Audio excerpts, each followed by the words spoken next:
ಖಂಡಿತ ನನಗೇನು ಅನ್ಸುತ್ತೆ ಅಂದರೆ ಸಿ ಎಸ್ ಕೆಗೆ ಚೆಪಾಕ್ ಮೈದಾನದಲ್ಲಿ ಅವರು ಬ್ಯಾಟಿಂಗ್ ಲೈನಪ್ಗಿನ್ನ ಒಂದು ಸ್ಪಿನ್ನಿಂಗ್ ಅನ್ನು ಅವರು ಬಹಳ ಕೀ ಆಗಿ ಉಪಯೋಗಿಸೋ ಚಾನ್ಸ್ ಇದೆ.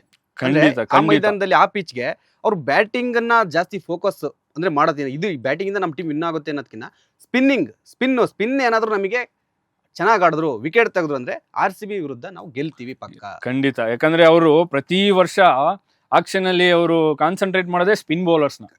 ಸೊ ಆ ಸ್ಪಿನ್ ಬೌಲರ್ಸ್ ನ ಫಸ್ಟ್ ತಗೊಂಡ್ಬಿಡ್ತಾರೆ. ಅವ್ರಿಗೆ ಯಾರ ಮುಂಚೆನೆ ಟಾರ್ಗೆಟ್ ಮಾಡ್ಕೊಂಡಿರ್ತಾರೆ. ಸೊ ಪ್ರತಿ ವರ್ಷ ಅವ್ರು ಸ್ಪಿನ್ ಗೆ ತುಂಬಾ ಇಂಪಾರ್ಟೆನ್ಸ್ ಕೊಡ್ತಾರೆ. ಯಾಕಂದ್ರೆ ಅವ್ರು ಹೋಮ್ ಪಿಚ್ ಸ್ಪಿನ್ ಗೆ ಸಪೋರ್ಟಿಂಗ್ ಆಗಿರೋದು. ಈ ವರ್ಷ ಕೂಡ ರವಿಚಂದ್ರನ್ ಅಶ್ವಿನ್ ಇದಾರೆ, ರವೀಂದ್ರ ಜಡೇಜಾ ಇದಾರೆ, ಜೊತೆಗೆ ನೂರ್ ಅಹಮದ್ ಹೊಸ ಪ್ಲೇಯರ್. ಅವರು ತುಂಬಾ ಅದ್ಭುತವಾಗಿ ಆಡ್ತಾರೆ.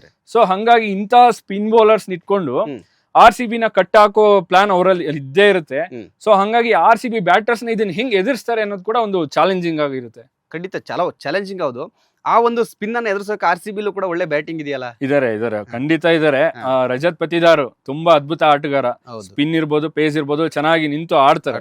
ಸೊ ಅವ್ರು ಇವತ್ತು ಒಳ್ಳೆ ರೋಲ್ ನ ಪ್ಲೇ ಮಾಡ್ತಾರೆ CSK ಮ್ಯಾಚ್ ಮೇಲೆ. ಇನ್ನೊಂದು ಕೊಹ್ಲಿ ಬಗ್ಗೆ ಹೇಳ್ತಾರೆ, ಕೊಹ್ಲಿ ಸ್ಪಿನ್ನಿಗೆ ಚೆನ್ನಾಗಿ ಆಡಲ್ಲ ಅಂತ.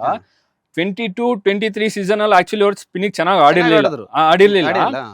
ಆದ್ರೆ 24th ಸೀಸನ್ ಅಲ್ಲಿ ಅವ್ರ ಅವರೇಜ್ ತುಂಬಾ ಚೆನ್ನಾಗಿದೆ ಸ್ಪಿನ್ ಬೌಲಿಂಗ್.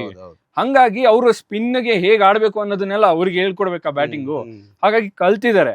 ಸೊ ಅವ್ರಿಗೆ ಕೂಡ ಇವತ್ತು ಚೆನ್ನಾಗಿ ಆಡೋ ನಿರೀಕ್ಷೆ ಇದೆ. ಯಾಕಂದ್ರೆ ಅವರು ಸ್ಪಿನ್ನಿಗೆ ಈ ನಡುವೆ ಅವರು ನೆಟ್ ಪ್ರಾಕ್ಟೀಸ್ ಅಲ್ಲೂ ಕೂಡ ಲೆಫ್ಟ್ ಆರ್ಮ್ ಸ್ಪಿನ್ನರ್ ಗೆ ತುಂಬಾ ಚೆನ್ನಾಗಿ ಆಡಿದ್ರಂತೆ. ಅದನ್ನೇ ಕಾನ್ಸಂಟ್ರೇಟ್ ಮಾಡಿ ಅದಕ್ಕೆ ಪ್ರಾಕ್ಟೀಸ್ ಮಾಡ್ತಿದ್ರಂತೆ.